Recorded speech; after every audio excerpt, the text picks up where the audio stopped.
দ্বীনি জ্ঞান যদি আমরা অর্জন করি তাহলে সম্মান দান করবেন আল্লাহ পাক। কোরআনুল কারীমের মধ্যে আল্লাহ রাব্বুল আলামিন ইরশাদ করেছেন, ইয়ারফাউল্লাহু আল্লাযীনা আমানু মিনকুম ওয়াল্লাযীনা উতুল ইলমা দারাজাত ওয়াল্লাহু বিমা তা'মালুনা খাবীর। সুবহানাল্লাহ। আল্লাহ রাব্বুল আলামিন এই আয়াতের মধ্যে ইরশাদ করেছেন, তোমাদের মধ্যে যারা ঈমান এনেছে কার প্রতি? আল্লাহর প্রতি যারা ঈমান এনেছে, আর যাদেরকে জ্ঞান দান করা হয়েছে, দ্বীনি জ্ঞান যাদেরকে দান করা হয়েছে, আল্লাহ পাক তাদেরকে উচ্চ মর্যাদা দান করবেন, সম্মান দান করবেন। আল্লাহু বিমা তা'মালুনা খাবীর। আর তোমরা যা আমল করো সে সম্পর্কে আল্লাহ রাব্বুল আলামিন খবর রাখেন। সুবহানাল্লাহ। পরিষ্কার এই আয়াতে বলে দেওয়া হয়েছে যে যারা জ্ঞান অর্জন করবে, ঈমানদার মুসলমান হওয়ার পর যারা দ্বীনি জ্ঞান অর্জন করবে তাদেরকে ইজ্জত দান করবেন কে? আল্লাহ পাক দান করবেন। সুবহানাল্লাহ। হাজিরিনে কেরাম, আল্লাহ রাব্বুল আলামিন সম্মান দান করবেন। রাসূল করিম সাল্লাল্লাহু আলাইহি ওয়াসাল্লাম, আপনার আমার নবী মুহাম্মদুর রাসূলুল্লাহ সাল্লাল্লাহু আলাইহি ওয়াসাল্লাম যারা দ্বীনি জ্ঞান অর্জন করেছেন, যারা আলেম, তাদেরকে রাসূল করিম সাল্লাল্লাহু আলাইহি ওয়াসাল্লাম সম্মান প্রদান করেছেন, অনেক সম্মান দিয়েছেন। হুজুর করিম সাল্লাল্লাহু আলাইহি ওয়াসাল্লাম হাদিস শরীফের মধ্যে ইরশাদ করেছেন, রাসূল করিম সাল্লাল্লাহু আলাইহি ওয়াসাল্লাম বলেছেন, আল উলামা ওয়ারাসাতুল আম্বিয়া। উলামায়ে কেরাম, আলেমগণ নবীদের ওয়ারিস, নবীদের উত্তরাধিকারী। হাজিরিনে কেরাম, অনেক সম্মানের কথা। রাসূলুল্লাহ সাল্লাল্লাহু আলাইহি ওয়াসাল্লাম আলেমদেরকে তার ওয়ারিস বলেছেন, উত্তরাধিকারী বলেছেন। এর থেকে বড় সম্মানের বিষয় কিছু হতে পারে? এটাই সবচেয়ে বড় সম্মানের বিষয়। হাজিরিনে কেরাম, ওয়ারিসদের জন্য মানুষ কি রেখে যান? উত্তরাধিকারীদের জন্য কি রেখে যান? ধন সম্পদ, টাকা পয়সা, এরপরে বাড়ি গাড়ি, বাগান, কল কারখানা, ব্যবসা প্রতিষ্ঠান, অনেক কিছুই রেখে যান। কিন্তু রাসূলুল্লাহ তার ওয়ারিসদের জন্য এরকম কিছু রেখে যান নাই, দিনার দিরহাম রেখে যান নাই। রাসূল করিম সাল্লাল্লাহু আলাইহি ওয়াসাল্লাম তার ওয়ারিসদের জন্য ইলম রেখে গিয়েছেন, জ্ঞান। সুবহানাল্লাহ। সেই জ্ঞানটা কি? সেই জ্ঞানটা হচ্ছে ওহীর জ্ঞান, কোরআনের জ্ঞান, হাদিসের জ্ঞান, ইসলামের জ্ঞান। যে জ্ঞান শেখানো হয় মাদ্রাসার মধ্যে। সুবহানাল্লাহ।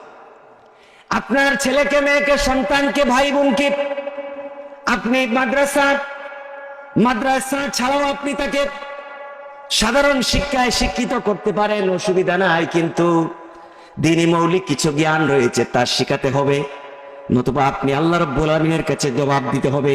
সে যদি দিন পালন করার জন্য যে জ্ঞান প্রয়োজন, এই জ্ঞান যদি তার কাছে না থাকে, তাহলে সে আল্লাহ রাব্বুল আলামিনের কাছে আপনার বিরুদ্ধে অভিযোগ পেশ করবে। আপনি জেনারেল শিক্ষায় তাকে শিক্ষিত করুন, অসুবিধা নেই, কিন্তু দ্বীনি মৌলিক জ্ঞান তাকে শিক্ষা দিতে হবে। হাজিরিনে কেরাম, রাসূল করিম সাল্লাল্লাহু আলাইহি ওয়াসাল্লাম যারা দ্বীনি জ্ঞানে শিক্ষিত তাদেরকে তার ওয়ারিস বলেছেন। এরপরে রাসূল করিম সাল্লাল্লাহু আলাইহি ওয়াসাল্লাম যারা দ্বীনি জ্ঞান অর্জন করেন, যারা আলেম, রাসূল করিম সাল্লাল্লাহু আলাইহি ওয়াসাল্লাম তাদেরকে আরো সম্মান প্রদান করেছেন। নবীজি আরো সম্মান দিয়েছেন।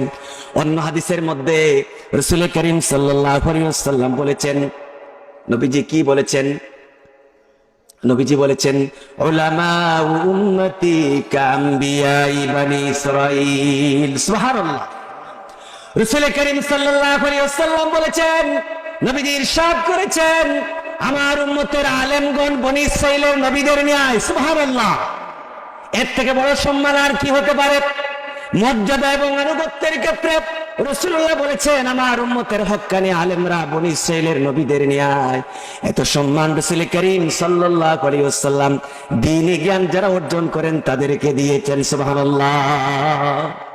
হাজিরিনে কেরাম, সুতরাং আমরা দ্বীনি জ্ঞান অর্জন করব, তবেই সম্মান দান করবেন আল্লাহ সুবহানাহু ওয়া তাআলা।